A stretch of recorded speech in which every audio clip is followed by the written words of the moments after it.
It is I, your one and only multipotentialite, Neurodivergent host, the Cosmic Jedi. Welcome back to my channel.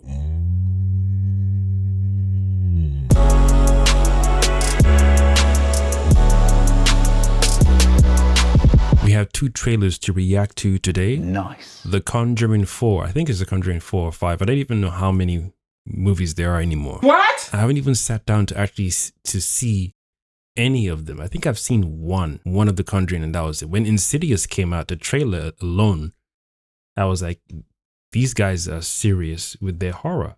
I've never sat down to watch Insidious. He ain't lying. That movie is so scary just based on the trailer alone. But The Conjuring, maybe I might watch one of them. You must be out of your goddamn mind. It's funny because compared to the Final Destination, obviously one of them is scarier than the other.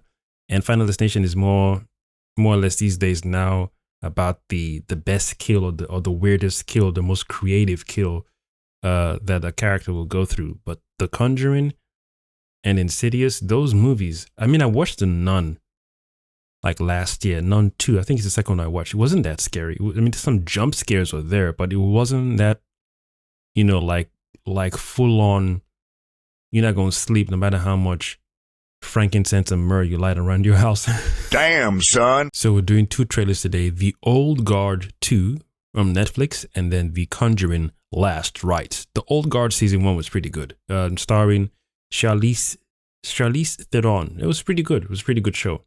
I wonder what, I haven't seen the second season of the other one. I think it's the nun, like the super nuns, the ones that were fighting demons and they had superpowers and like their backs were lighting up. They had halos in their spinal cord or something like that. I think that's what it is. I haven't seen the second season. I know that one is out. I should check it out because the first season wasn't bad, actually. There were some parts that dragged and some parts didn't make sense. I don't like when characters are introduced to superpowers and their gifts and whatnot, and they still act stupid. They're shown certain things like, yo, if you don't believe in ghosts or spirits or demons, you know, then you come face to face with a thing. At that point, you're supposed to be like, you know what? All right, cool. What am I supposed to start doing? Because I didn't know this. You know, I didn't believe you until I encountered the thing. But now the character has encountered the thing. They tend to dilly-dally or delay. I dislike when shows and movies do that. Just get to the point so we can see the action and see the progress and the growth and transformation and see how the character deals with this new reality. Before, it's like bedtime stories or something you hear about, or folklore or folktale, or something you watch in a movie, but now you're living that thing you thought was a lie. Just like the line in the first Pirates of the Caribbean. You better start believing in ghost stories, Miss Turner. You're in one. It just makes sense to just be like, you know what, get over the hurdle. You didn't believe, now you should start believing. In fact, you didn't believe, but now you know. Believing is one thing, but now you know this thing is real and true, and it's coming after you. Let's get to the point where he or she starts learning to defend themselves, protect themselves, and defend others and protect others.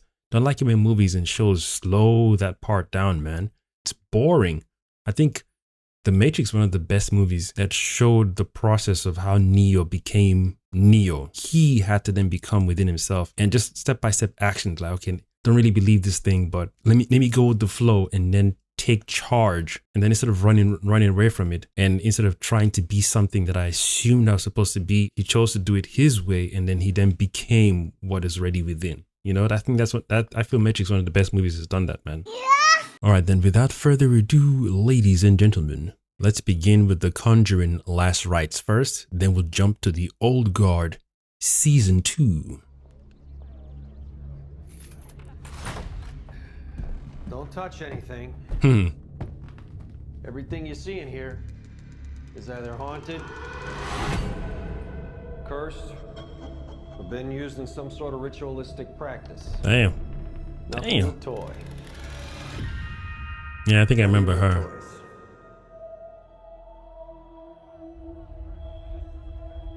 How many cases you guys had? Cases? My name is Ed Warren, here with my wife Lorraine. Maybe 1,000. 1,000? Every case is different. Oh shit, here we go. Every family's different. Once we start, there's no going back. Anything can happen. Oh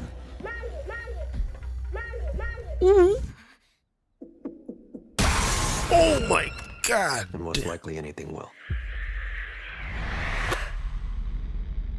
That got me good.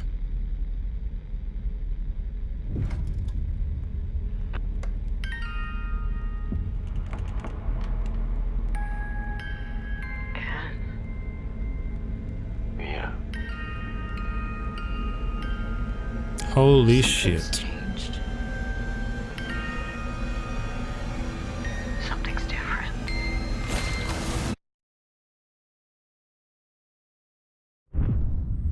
Ooh. That is putrid.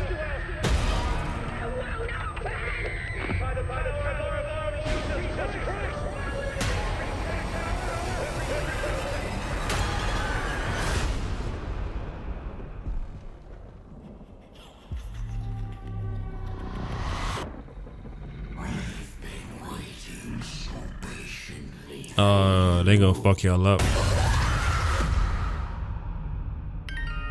That's it? No jump scare? Nice. September 5th. Yeah, that was putrid.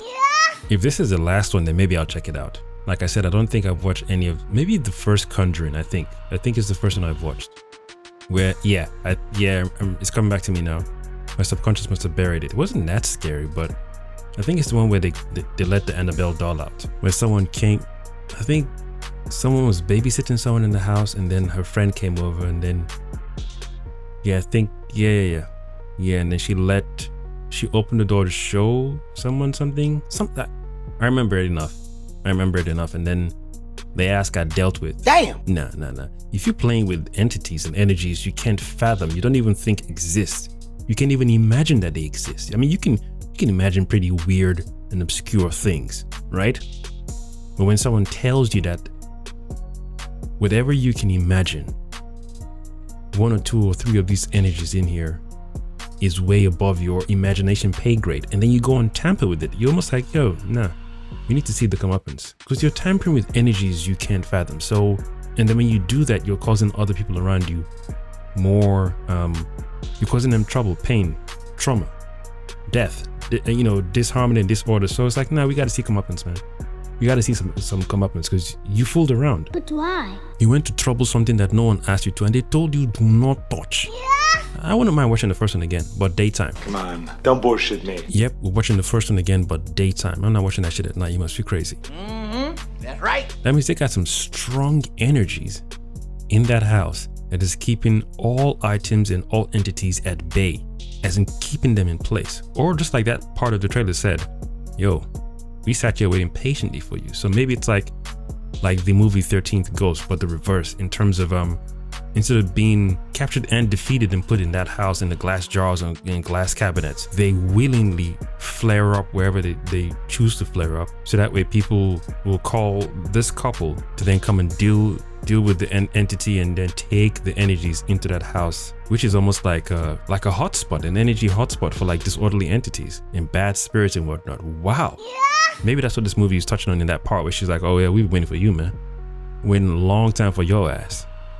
Now all the behind the scenes plan is now coming to full motion right now. So you guys are about to get your ass beat. And it's only 2 of them as well. You gotta have some spiritual balls to do that. Yeah, you gotta have some spiritual balls to do that. I don't even think I'd want to sleep in that house. I think I'd have 2 locations. One is like the spiritual hotspot, and the other location is where we live. Well, duh. So essentially, these guys are like spiritual Ghostbusters. Like what Ghostbusters would be if it was darker. This is what I was saying before. Like last year when when the most recent Ghostbusters movie came out, which is dull to me, by the way. I was like, no, you guys need to go dark. But why? Because you're dealing with entities that don't necessarily have time for comprehension. Sit down and listen to you, discuss why you shouldn't be here. I chose to come into this dimension. I crossed the veil or pierced the veil or crossed the threshold to get here for a reason. I'm not here to listen to you talk to me.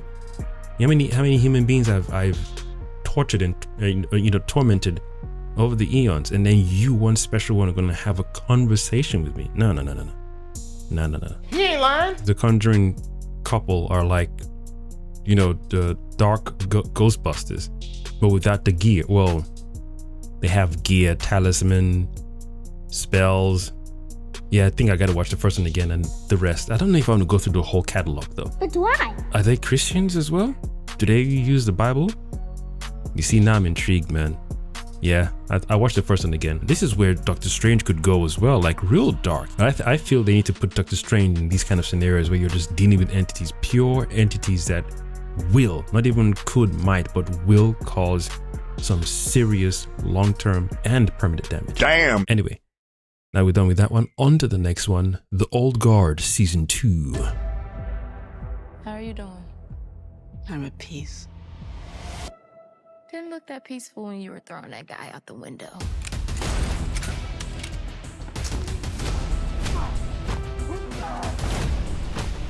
I wonder how old Charlize is.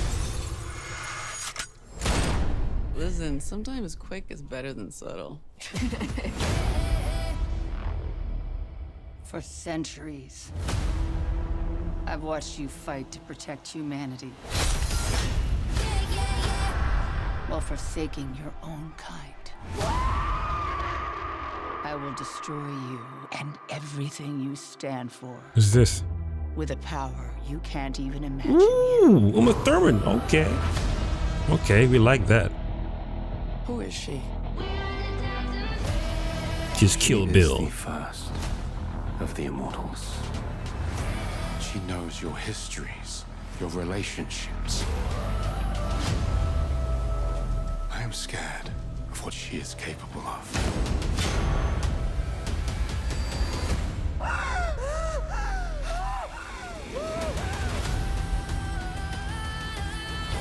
Booker, how do I find her? You and your friends don't have much time left. Do you think she knows that I've lost my immortality? I wonder who's old out of Uma Thurman and Charlize Theron. We're playing right into her hands. Damn. I don't Damn. have a choice. One day you'll understand. Every minute is a step towards death. Then you're coming with me.